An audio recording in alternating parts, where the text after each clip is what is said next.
Hello and welcome to the Mobile Gamedev Playbook podcast. Thanks for tuning in for another episode. This is a podcast all about what makes a great mobile game, what is and isn't working for mobile game designers, and all the latest trends. I'm your host, Jon Jordan, and in today's episode we're going to be digging deep into some of the tools that are available to build a great free-to-play game economy. Joining me to discuss that, we have Erno Kiiski from GameRefinery by Vungle. How's it going, Erno? Good. How are you, John? Yeah, good. Erno is the US analyst, chief games analyst at GameRefinery, and our special guests. We have two double special guests today. So we have Mihai Gheza, who's the CEO, and we have Matthew Morris, who is the head of sales at Machinations. How's it going, guys? Very good. It's great to be here. Awesome. Thanks for having us on the show. Going to go pretty deep into some of the stuff that you are now offering people in terms of tools. Erno's going to drop in with some expert commentary as well. But I guess, first question obviously is Machinations. What is it? Why should we care? Give us the sales pitch. Right. Machinations is a game economy design tool that's as short as I can put this, but recently it's becoming a game economy health monitoring platform. I could extend upon this and talk for like an hour. Do I get another chance to tell you what Machinations is, or is this it? It's going to be a 2-minute podcast. No, you're going to have plenty of time. Okay. Do you want to add anything to that, Matthew? Yeah, absolutely. I think one of the challenges we constantly talk to game developers around is how to understand what's going on in their game economy and actually plan their game economy so that it's going to be creating the right sort of balance for their players and create the right sort of tension. Certainly in kind of free-to-play economies, looking at where the monetization opportunities are, ad placement, all these sort of mechanics that we've got available to us as game designers. Machinations becomes a platform to be able to really quickly see and understand your game economy. How did this sort of come about? We've had free-to-play games for 20 years, I suppose, on PC. Free-to-play mobile been massive pretty much for 10 years. Can you give us a bit of the sort of backstory about how you came about with this? And I could be totally inexperienced in this field, but I've not heard of too many of these sort of tools. So what's the backstory and why do you think you've come up with this and other people sort of haven't?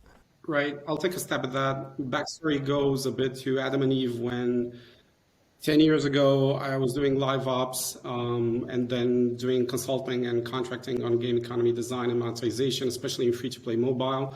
And I ended up doing a lot of spreadsheets. And it didn't take long to figure out that not everybody is too well informed, to put it lightly, on what math to put in that spreadsheet. And so looking for a scientific solution, I came across Machinations, and this is the Machinations plug. Machinations was created by our co-founder, Joris Doormans, at the University of Amsterdam 10 years ago, and he published his PhD along with the first prototype built in Flash.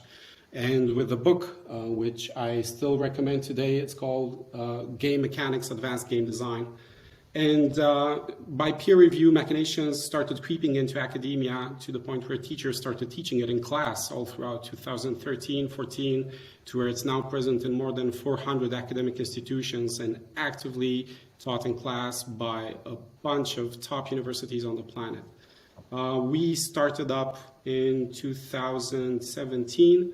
And we've been kicking at it ever since. Normally, academic research doesn't go anywhere in the games field, so it's sort of interesting that you are one of the examples of academic research that actually has actually gone into the field. To your point, John, yes, that was our concern in the beginning, and the book was pretty stuffy. Like there's a few hundred pages to have been read, and while I was taking a stab at it, I'm like.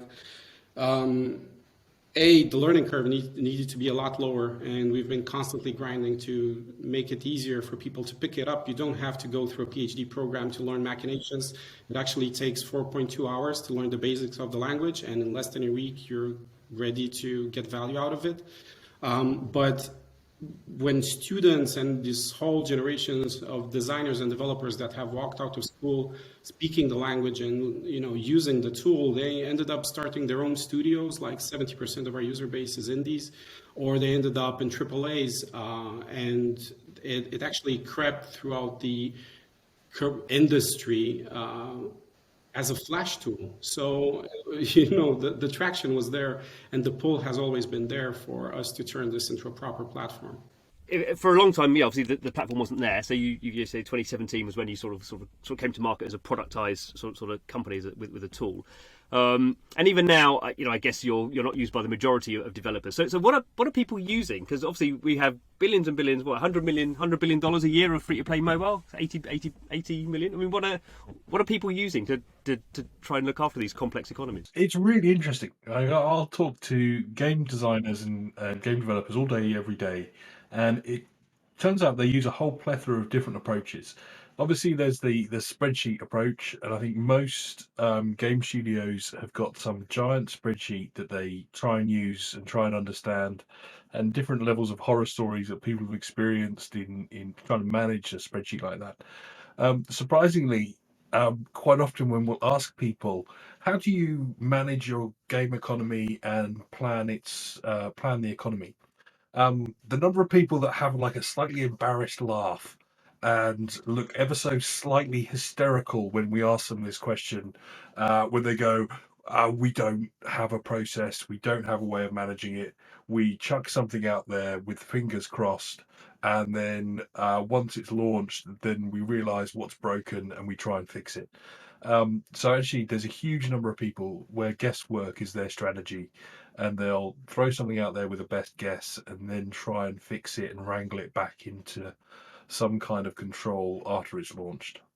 Just to add to that, like the status quo is probably spreadsheets, but that's not science, that's not prediction. You open up your spreadsheet, every single time you open it up, it's going to look exactly the same. You're not predicting or simulating anything, you're not looking at the odds.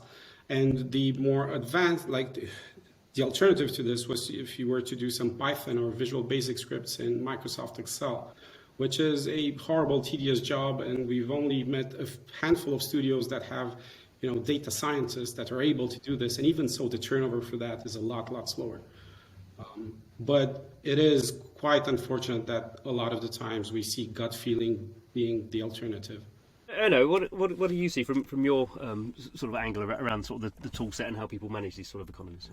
For us in GameRefinery, because we are more like high level stuff or like market research of like what kind of features or what kind of mechanics different games use or what kind of live events or like more on the like actual mechanic side and so on. But then, like for example, like you mentioned on the economy side, on actually going, okay, this is our game, this is our economy, this is how it works, this is our like monetization points, monetization sinks, and so on. You cannot just look at your competitor. Oh, that's cool. They are doing really well, and that had a big impact on the revenues. They added this kind of event or whatever. Of course, that's where we come in. That's where we help. We give visibility to the market, but in order to actually execute it in your game, then you need some of these tools like you guys have brought out. And for me also, like I don't know much of these, or I haven't even heard about much of these type of tools that go really deep on that kind of thing. And I haven't played around with your tool, but I looked it up quickly, and that's really interesting and nice way to visualize your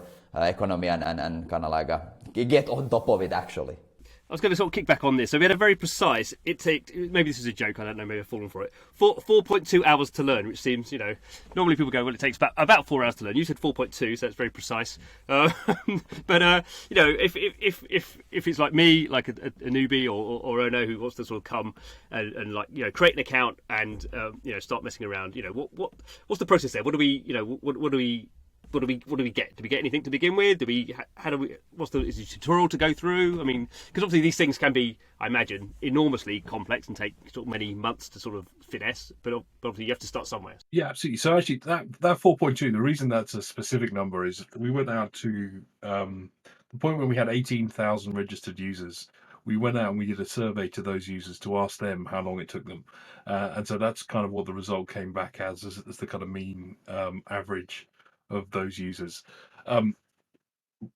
Since then, actually, we've created a huge amount of content to help people get up and get running with the platform much quicker. So we should probably redo another survey and see if we've improved that at some point. But actually, Machinations, because it went out initially for that peer review process out across the academia. There's over 400 universities using Machinations to teach game design. And what's really interesting when we speak to those professors that are kind of getting people at the very start of their career and trying to teach them the abstract way of thinking to understand game mechanics and game methodologies, one of the things that came back from them is some students will immediately grasp the concept of Machinations, and being able to apply that abstract level of thinking to the game design. When you look at Machinations at its core, it's a visual system, but there's no pretty graphics in here. There's no, big star announcement, you've just passed the next level. We're looking at a completely abstracted view of the game model. And most people can quickly grasp that, but it's not an approach that's suitable for everybody. Being able to see a source and a drain and understand the impacts on the game progression system do require that level of abstract thinking. So actually, students that kind of can apply that level of thinking pick up the platform very, very quickly. And they're able to kind of very quickly start picking up and designing mechanics very quickly. Mihai, what would you add to that? Thanks, Matthew. I would add to that like John said, the journey that coming from a PhD project to 35,000 users and thousands of studios all across the planet, and us getting this learning curve, being easier, putting all the videos, all the documentation, all the templates, everything to get you kickstarted. There is, however, going to be a certain type of mindset, like what Matthew said. Those with an abstract thinking inclination will get it faster. To your point, John, like this is the mean average of 4.2 hours. I don't know where you would sit on the spectrum, but we've looked at our personas, and everybody with some sort of engineering background or especially developer background, like if you know how to code this, you could you could call it visual coding. It's 9 symbols and 2 connectors with the rule set attached to it. So yeah, hope that kind of helps answer the question. There's lots of different types of game design. I guess there's some game designers who sort of come from the sort of more sort of product QA sort of route, and some come, maybe with more engineering background. I mean, it's just something where you would expect sort of a game designer to be able to do it themselves. Or is it something where a game designer would sort of sit with an engineer and do it? How does that work out? Right. If you want to narrow it down, it's game systems designers, those with an analytical thinking, people who would typically master spreadsheets, or less than 5% go about doing Python or Visual Basic scripts. If you want to extend upon that, it's designers. It's not level design. It's not for level design. It's not for haptics, not for narratives. So we're looking at systems and mechanics, not at aesthetics. Actually, mechanics and dynamics to go with the framework. However, I must point out that, again, in its journey of being the de facto and the status quo, which is our mission, to become the go-to tool in this industry, we have seen this niche expand to the point where now you have diagram architects and you have developers hooking into the diagram as a source of truth for what they translate into code. You have analysts, you have producers getting insight from it. And lately, the fascinating thing is that, especially in new upcoming breed of games, which is Web3 games, there I said it, now it's in the podcast, but in this breed, we have players coming in to check out diagrams. All of a sudden, we have players looking at sinks and sources and wanting to understand how economies are designed and operated. Can we talk a little bit about sort of what the thing looks like? So I've not built one of these things, but they are sort of fascinating when you look at some of these, because you go to the website, there's people sort of kind of show some of their workings, don't they? There's sort of a model where people can kind of show what they've been designing, and on one degree it's sort of very basic, where you might go, I'm going to be a level 1 character, I'm going to start the game, and I'm going to basically go through like 10 missions. Every mission I'm going to earn like a currency or something in the game, and then you sort of see how that you've been talking about sort of sinks and sources, which are basically in a game how people do something in the game and they gain something in the game. That's a sort of a source, and then a sink is basically a way of spending that, which is normally like leveling up, and you sort of get an idea about how that works. Because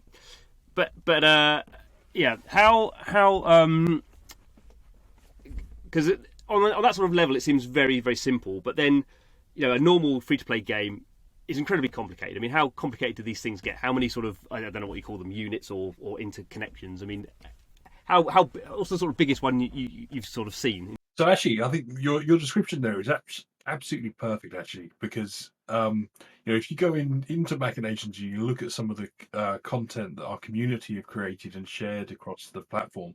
Some of those models go up to about 3,500 objects, and they are massively complicated, and they're simulating years worth of gameplay to really understand how different players in a free-to-play economy will progress and what their experience will be like across that time period. But actually, even a model of 3,500 objects, typically it looks intimidating when you first open it up. But normally, each mechanic or each section of it is normally somewhere between 5 to 10 objects that make up that core game mechanic. And although it looks really complex when you see all 3,500 of them, when you follow through the flow and you kind of open up one of these models and you start digesting it, very, very simple to understand how each of those individual game mechanics come together to create the full player journey. And that's really the interesting part of it, being able to kind of see and understand how each of those mechanics come together to make a very large, complex, free-to-play game economy and system. Because you are really, I guess you are seeing sort of the flow, aren't you? Everyone who plays a game sort of comes in at the first stage and they have what they have, and then it's the sort of the scale of it is obviously the scale of the game economy. And as you say, if a game's been in development for 2 years, then obviously people have gone through all those different stages, and so it's actually, I mean, it's not. I guess it is sort of chronological in a way, isn't it? I mean, are these things sort of chronological in how people Yeah, absolutely. So it's chronological how people will progress through them. But one of the key use cases of Machinations is free to play economies. You don't just design it once, release the game, and then walk away from it. These are ongoing development works where developers are constantly adding more content to keep it relevant for their players.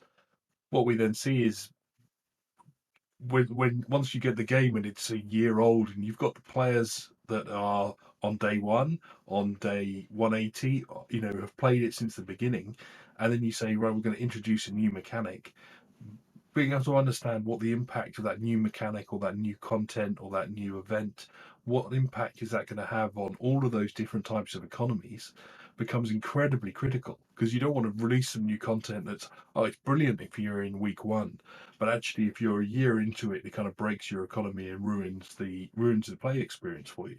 So making sure that you can test those changes in a safe way, understand the impact of the changes that you're making, without doing that in production.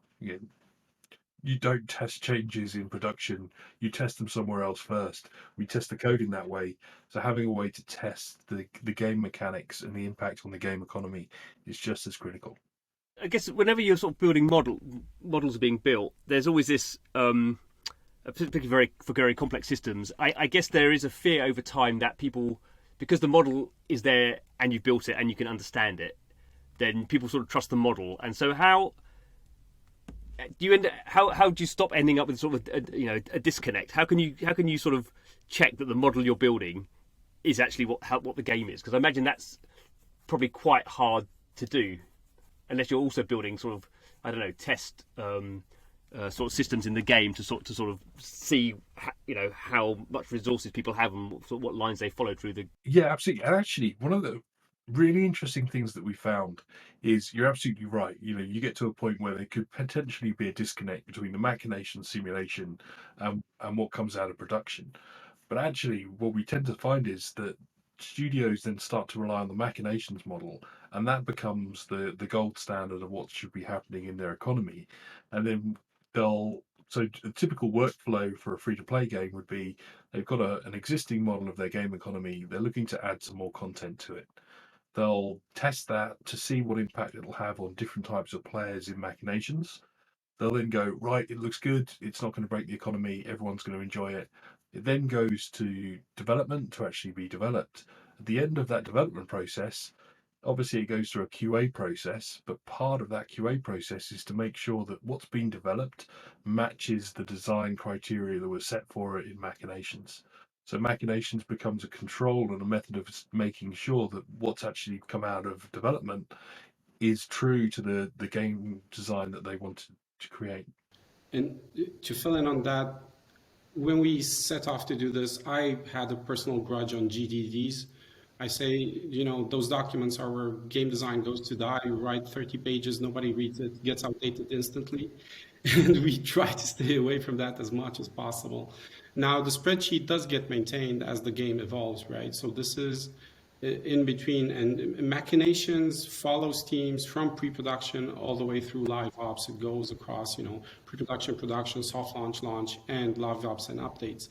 And most of our user base is in pre-production because I guess if you look at it, most of the industry is like few titles make it live, and out of those that make it live, few of them are going to be around for a while. And the magic happens, so you start off with maybe 30 nodes, then you get to about 300 nodes. As your game starts fleshing out, we see teams coming back to figure out the initial parameters. Then before launch, they come in and do their stress work and do a bunch of simulations to make sure, a bunch, I mean thousands or more, volume simulations, let's just say that, accurate predictions. Now, once the game is live, we see teams, I'm sure if we can drop names, but it's, you can check out the logos on our website, but we have this 4X developer. There was like 24 people on a diagram before every single update or patch that gets, or like a live game event where they do what if scenarios, where they look at all sorts of outcomes that could happen. And I've personally seen this phenomenon of don't break the golden goose and anxiety before every single update, and you don't know what's going to happen. And once you have a game live, something magic happens with the diagram. You have data. Prior to launch, everything is assumptions.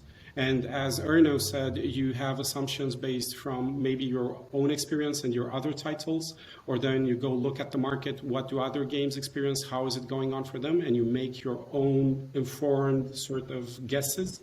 Once the game is live, you have telemetry.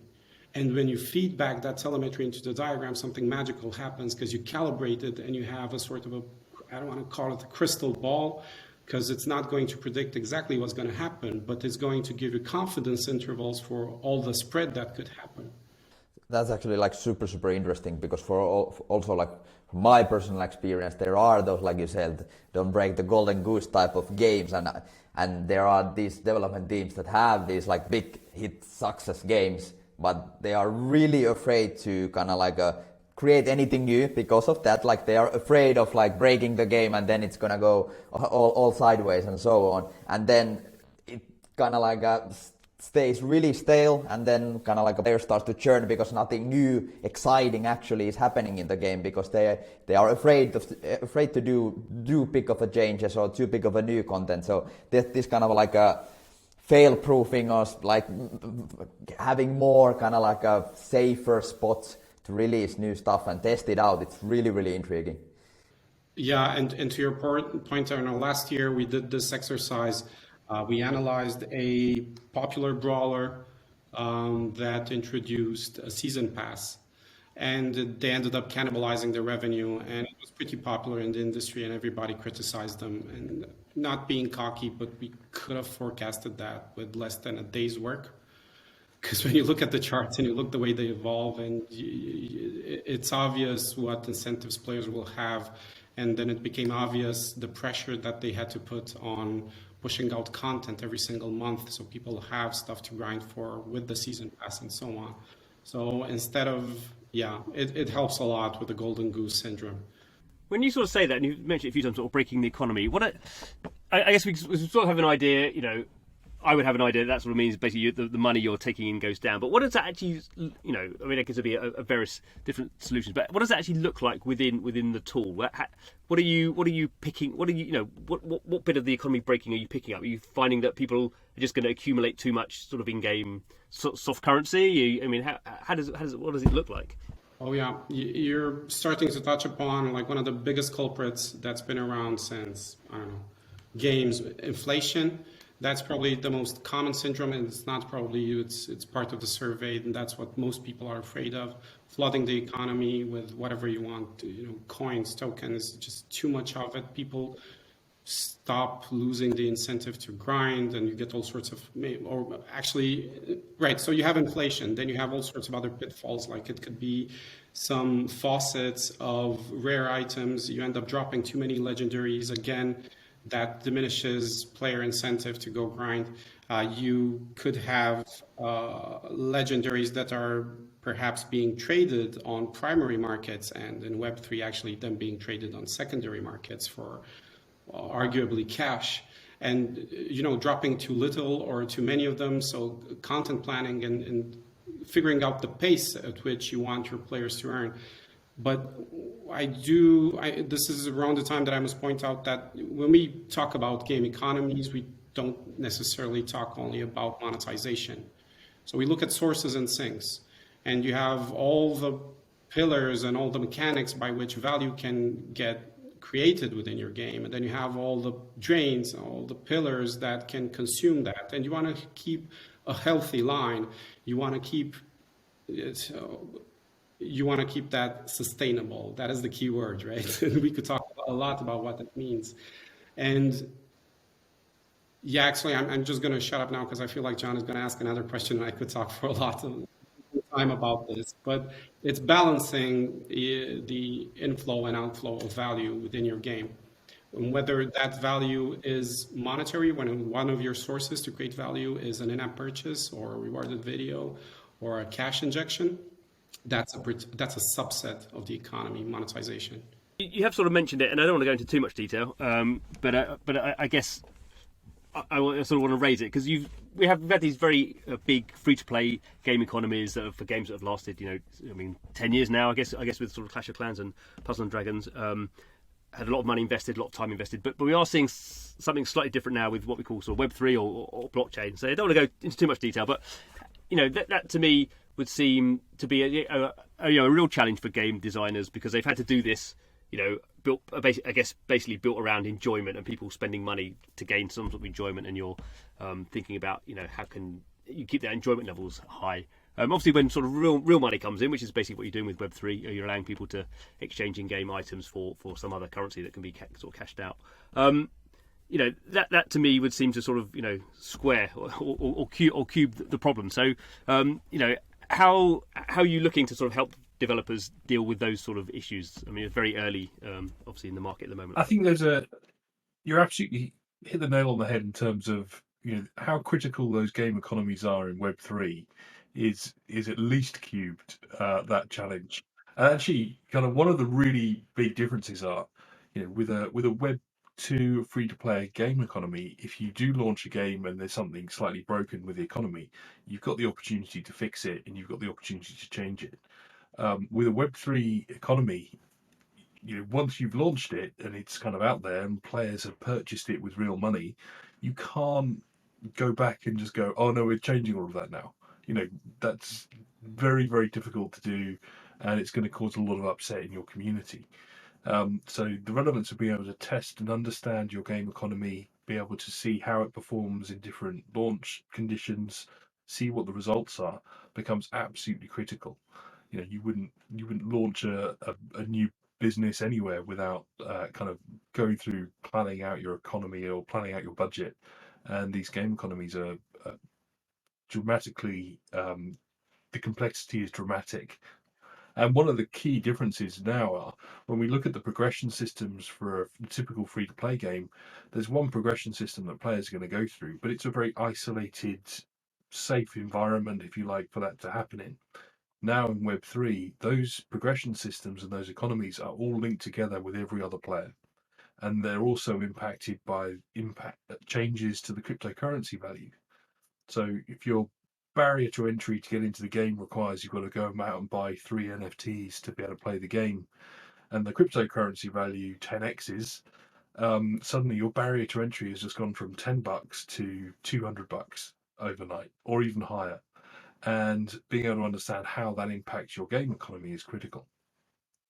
I know, some wise words. I mean, how do you think this is one of the reasons maybe why free-to-play game developers are seem to be sort of quite sort of careful about piling into Web3? Obviously, we see some other industries sort of piling in games, maybe not so much. Is that some of the complexity around these sort of issues, you think?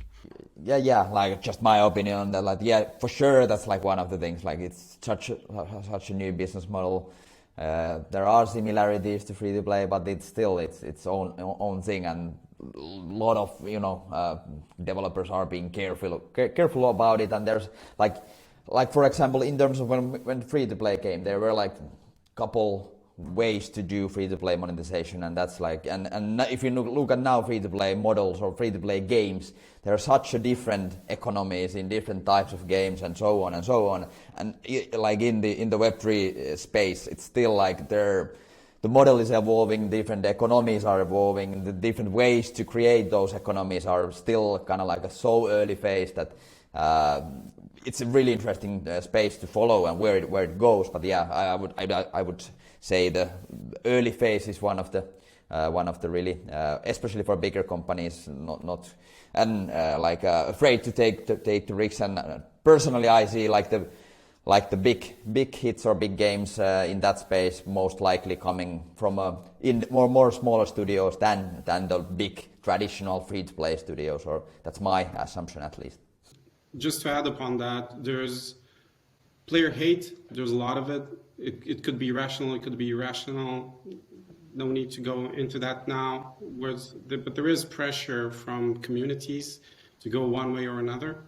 Web3 is still in its infancy. If you look at the number of wallets out there, there's like 3.5 million or something in GameFi. How many billions of players do we have in traditional gaming? Traditional. It's funny because we call free-to-play traditional. A decade ago, how did we call it that? And what's all the hate that free-to-play got, if anyone recalls that? But so you have the market, but you also have the anxiety of going into a space that's way more complex because your walled gardens that you had control over, and everyone that's been through making their first free-to-play game knows that you should have, soft currency and hard currency because you can control the inflow of hard currency in your economy.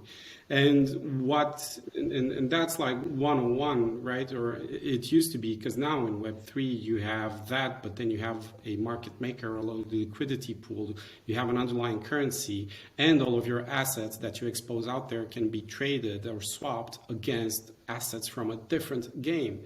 And we can talk metaverse about the use case of taking one item out of a game and playing in another one, fine. But until that happens, what happens today is that your economy is exposed against another game's economy. And that is daunting. That is horribly frightening for all major developers and publishers that understand the challenge of this. And it's this challenge that we're tackling with ourselves and the entire industry. Otherwise, my own personal opinion of what I think the biggest pitfalls in this space are right now is as easy as the ability of teams to execute. I mean, we talk to a lot of developers, and everybody that's a platform or tool in this industry could talk about the experience of the teams that go headfirst into the space, not ever have delivered the game in their lives, or not ever have dabbled at least into economies. So that's number one, ability to deliver. And second, the ability not to reproduce every single mistake we've done in free-to-play for the past decade or so. And they're just going headfirst into it again. Like, it's as easy as if you deconstruct some of these games, and we're big fans of doing deconstructions at Machinations. And we can look at these diagrams as deconstructions.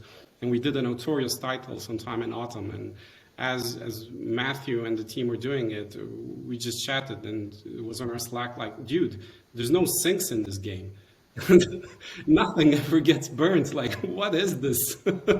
It's easy. It's called Ponzinomics, and we're trying to make it a thing of the past. Cool. Good. Well, on that note, I guess that's the challenge and the opportunity. Thank you very much, Mihai and Matthew. Matthew, you want to, with your sales hat on, if people want to find out more, what's the best place to go? What are the resources? Come visit our website at machinations.io. Come and have a chat with us. If you want to know more about our kind of what we're doing in the Web3 space, the polite term is get in line, but we're reaching capacity on that. So we're creating a waiting list for clients that working on Web3 titles that want to be able to use Machinations in a more in-depth way to get into it. But check out our YouTube channel, the Machinations YouTube. It's a great way of kind of understanding how to get started with Machinations and some industry best practices that we're helping to develop to make sure that games get launched well and create amazing player experiences. Absolutely. So it's free to get started with Machinations. You can sign up for a free community account or a free trial of one of our professional accounts and get stuck in with it. Just to add to that, because we have an open community, and since summer, there's been more than 10,000 creator profiles that you can go check out their creations. There's tens of thousands of diagrams out there, and the Web3 agenda. That's honestly because of a traction we've seen in the market, and there's numerous factors for why that happens. However, the Machinations, when Euros first envisioned it, the metaphor is that of being able to deconstruct any system on the fly on a steamy shower window. And if you can make an abstract model of it, if you can quantify it, then you can model it, you can simulate it, and you can optimize it. So whether it's D&D, a premium game, a free-to-play game, or a Web3 game, Machinations has you covered. That sounded so salesy. Excellent. Thank you very much, Matthew and Mihai. Thank you very much. Right. And Erno as well. Thanks, guys. Thank you. Thanks for the invite, guys. And thanks to you for listening or watching, depending on how you've consumed the podcast.